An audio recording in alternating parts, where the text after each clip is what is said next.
78 years old, 42 years wearing a black robe, 30 years hiding a bottle of bourbon in the drawer behind my law books. I am going to tell you something that no judge, no priest, no addiction counselor ever told me straight.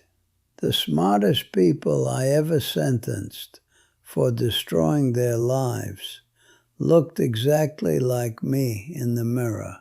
They just never got to sit on the other side of the bench long enough for anyone to notice. I destroyed everything I spent a lifetime building.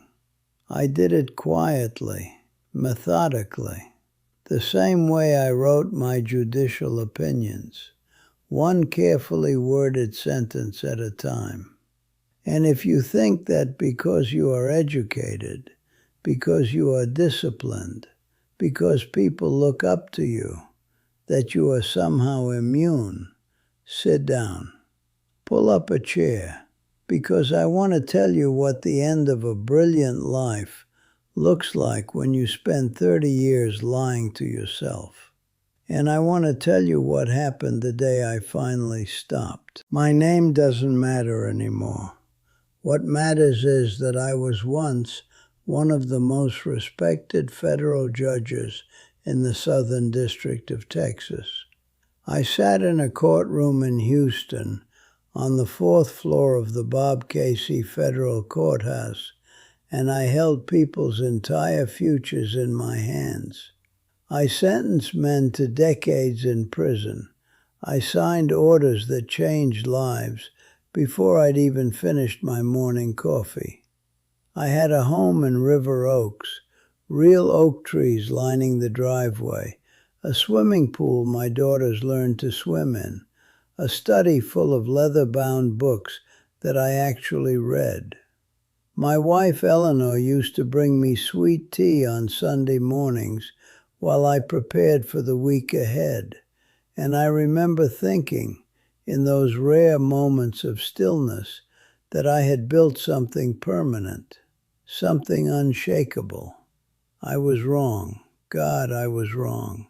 And what I need you to understand is that a man can be surrounded by beauty and order and still be rotting from the inside out. That gavel, the one they gave me at my investiture, mahogany handle, brass head, it's sitting on an empty shelf in a room I almost never enter anymore.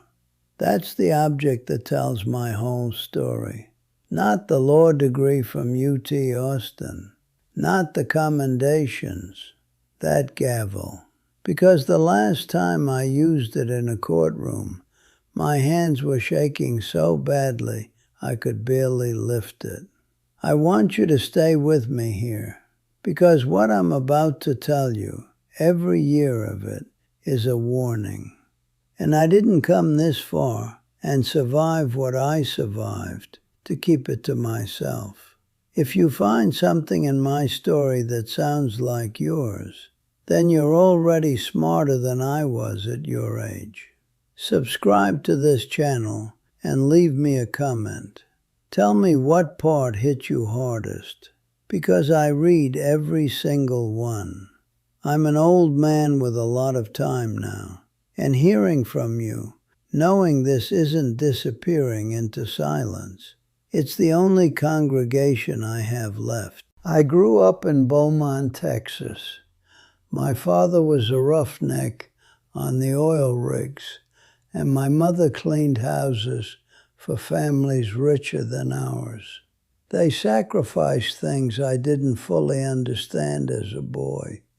Vacations they never took, clothes they never bought, corners they cut at the dinner table, so that I could go to the University of Texas and study law.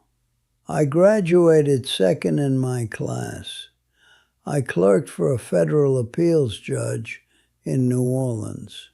I wore my first real suit to my first real interview and felt for the first time in my life like I had crossed a threshold that my father's generation could only press their faces against from the outside. By the time I was 34, I had my own practice in Houston. By 41, I was appointed to the federal bench by a president whose name I won't mention because it doesn't matter. What mattered was that I had arrived. I had become the thing my parents had dreamed for me, and I wore it like armor. I wore it everywhere, to dinners at Brennan's, to charity galas at the Wortham Center, to my daughter's school recitals, where I sat in the front row in my good jacket and believed, truly believed, that my presence alone was a kind of gift. I was a man who had earned his seat at every table he entered. That was the story I told myself. And stories like that, when you've spent 40 years reinforcing them, become the air you breathe. You don't question the air. The first drink was never the problem. The first drink was just a drink. Bourbon, neat. After a particularly brutal week, a capital case that had gone on for 11 days, the defendant's mother crying in the gallery every afternoon, the weight of it sitting on my chest like a stone. Eleanor poured it for me. We had one together, standing in the kitchen, and it was warm, and it softened the edges of everything that felt too sharp, and I thought nothing of it. That was 1989. I was 41 years old, and I had just presided over one of the most complex criminal conspiracies ever prosecuted in Harris County, and I deserved a drink. The problem wasn't the drink. The problem was what I discovered inside the drink. A version of myself that didn't have to carry anything. A version that was just a man, not a judge, not a symbol, not a vessel for other people's futures. Just a man in his kitchen with warm amber in a glass. I went looking for that version again, and again, and I got very, very good at hiding the search. By the mid-1990s, I was drinking every night. Not falling down drunk, never that. I was a federal judge. I was meticulous about control. One glass became 2, became 3. Measured, paced, always before Eleanor came to bed. Always with the study door closed and a legal brief open on the desk so it looked like work. And it was work, in a way. It was the most disciplined addiction you have ever seen. I kept a bottle of Blanton's in the bottom drawer, behind the Texas Penal Code, and I refreshed it every 2 weeks through a liquor store in Katy, where the clerk didn't know my face. I never missed a hearing, never stumbled in the courtroom. For a decade, I was a functioning machine, precise, respected, feared in the best possible way. But Eleanor knew. She didn't say it for years.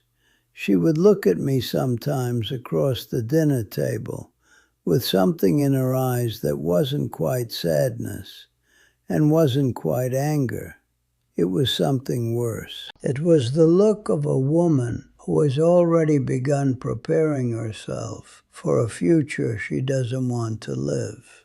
My daughter Rebecca started calling less often. She was in Austin by then, a pediatric nurse. And when I asked her once why the calls had tapered off, she said, "Daddy, I never know which version of you is going to pick up." That sentence lived in me like a splinter for 10 years. I didn't pull it out. I pushed it deeper and poured bourbon on top. The prescription came from my own doctor, hydrocodone, for a back injury I'd sustained playing golf. A real injury, genuinely painful. I want to be clear about that. But I discovered very quickly that the pills and the bourbon together created something the bourbon alone never could. A total suspension of everything. No guilt, no weight, no courtroom, no father's eyes looking up at me from a photograph on the mantel. Just silence. Beautiful criminal silence. By 2001, I was a federal judge, managing a secret pharmaceutical dependency on top of a decade-long alcohol problem. And I had become so skilled at compartmentalization that I genuinely believed no one could see it. I believed that because I still wrote coherent opinions, because I still wore my robe without wrinkles, because when you are powerful and polished, and the people around you need to believe in your competence, they will look away from what makes them uncomfortable. The clerks looked away. The bailiffs looked away. The only person who didn't look away was Eleanor. And in the spring of 2003, she stopped looking at me altogether. She left on a Tuesday. I came home from the courthouse to a house that was exactly as I had left it that morning, except for the absence of her car in the driveway and a single piece of paper on the kitchen counter. It wasn't even a letter, it was a note. 4 sentences. She said she had loved me more than she had ever loved anything. She said she could no longer watch me disappear. She said she had told Rebecca and our other daughter Carol, and that they agreed with her decision. And then she wrote, in her careful schoolteacher's handwriting, "The man I married is still in there somewhere. I pray he finds his way out." I read that note 4 times. Then I folded it, put it in my breast pocket, went to the study, opened the drawer, and didn't stop until the bottle was empty. That was my breaking point, and I missed it. I was standing directly on the edge of the cliff, and I stepped off willingly and called it survival. The next 2 years are the part of this story I am most ashamed of. I continued on the bench. By some miracle of institutional inertia and professional reputation, I continued. But I was diminished. Everyone could feel it, even if no one said it. A defense attorney filed a complaint about my conduct in a hearing. I had snapped at a witness in a way that was beneath me, beneath the office, beneath everything I claimed to stand for. The court's chief judge called me into his office and sat across from me with the kind of careful, pained expression I recognized from my own courtroom. The look of a man who has to say something he would rather not say. He asked if I needed help. I told him I was fine. He looked at me for a long moment and said, "Harold, I've known you for 20 years, and right now I don't recognize you." I drove home, and I sat in the driveway of my big empty River Oaks house for 45 minutes before I could make my hands open the car door. In the spring of 2005, I resigned from the federal bench. I told the press it was for health reasons. That wasn't a lie. I moved to Nacogdoches. I had a cousin there, distant, kind, the sort of man who doesn't ask too many questions. I rented a small house off Highway 59. with a porch that overlooked a stand of long-leaf pines, and I thought I would simply wait out whatever was left of my life with some dignity. Instead, I drank everything I could buy and swallowed whatever the new doctors prescribed. And I sat on that porch and watched the pines and felt for the first time in my adult life absolutely invisible. It was a strange thing to have been seen by thousands of people, to have had your name in the Houston Chronicle, to have shaped policy from a bench in a federal courthouse, and to find yourself at 67 years old, utterly unseen. No phone calls that mattered, no obligations, no reason to shave before noon. I had imagined once that freedom from the robe would feel like relief. It felt like drowning in a room with no water. My cousin's wife invited me to church. It was a small Baptist congregation on the edge of town, maybe 80 people on a good Sunday, folding chairs, a piano that needed tuning, a pastor who looked young enough to be my grandson. I went to make her stop asking. I sat in the back row. I was still trembling from the previous night, and I was wearing my good jacket because old habits are their own kind of armor. And I was prepared to feel nothing, because I had felt nothing for a very long time. And then the pastor read from Luke, the story of the prodigal son. And I want to tell you something. I had heard that passage dozens of times in my life. I had sat in pews in Houston's finest churches and heard it and nodded along and felt exactly nothing. But that morning, in that little room with the bad piano and the folding chairs, the pastor paused after the father runs to meet the returning son. Runs. The text says he runs. And he said, God doesn't wait for you to get yourself together before he comes to you. He's already running. And something that had been locked in my chest for 30 years cracked open. I didn't make a scene. I'm still a federal judge in my bones. I don't make scenes.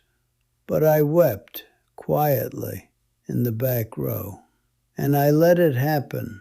And for the first time in 30 years, I asked for something I had no power to give myself. I am 78 years old. I am 7 years sober. Eleanor and I speak on the phone sometimes. Not often, but she answers when I call, and that is more than I deserve. Rebecca came to visit last Thanksgiving and sat with me on the porch, and we didn't talk about the lost years directly, but we talked around them in the way that people do when they are choosing the future over the past. I am grateful for that. I am grateful for every conversation that happens at all, because I know how close I came to having none of them. That gavel is still on the shelf. I keep it there not as a trophy, but as a testimony. It reminds me of every morning I put that robe on over a broken man, every verdict I delivered with shaking hands behind the dignity of the office. It reminds me that I was trusted with more power than I ever deserved, and that I spent 30 years using that power to maintain a lie. But it also reminds me that God, apparently, runs, even toward men like me, even toward men who resigned from the federal bench in shame and moved to a rented house in Nacogdoches and sat on a porch watching pines and waiting to disappear. He runs. I don't fully understand why. I spent 4 decades issuing judgments with certainty, and this is the one thing I cannot reduce to a legal standard or a factual finding. I have no precedent to cite, no statute to reference. I can only say something that was broken got fixed. Something that was locked got opened. Not by my effort, not by my discipline, not by any of the tools I had spent a lifetime sharpening. Not by me. That's the part I keep coming back to. Not by me. A federal judge has to believe in cause and effect, in evidence, in the weight of what can be demonstrated. And what I can demonstrate is this. I went into that church broken, and something in me was different when I walked out. But at 78, with the time I have left, I am trying to be worth the distance he covered to reach me. That's the only thing I know how to do now. That's the only verdict that matters anymore.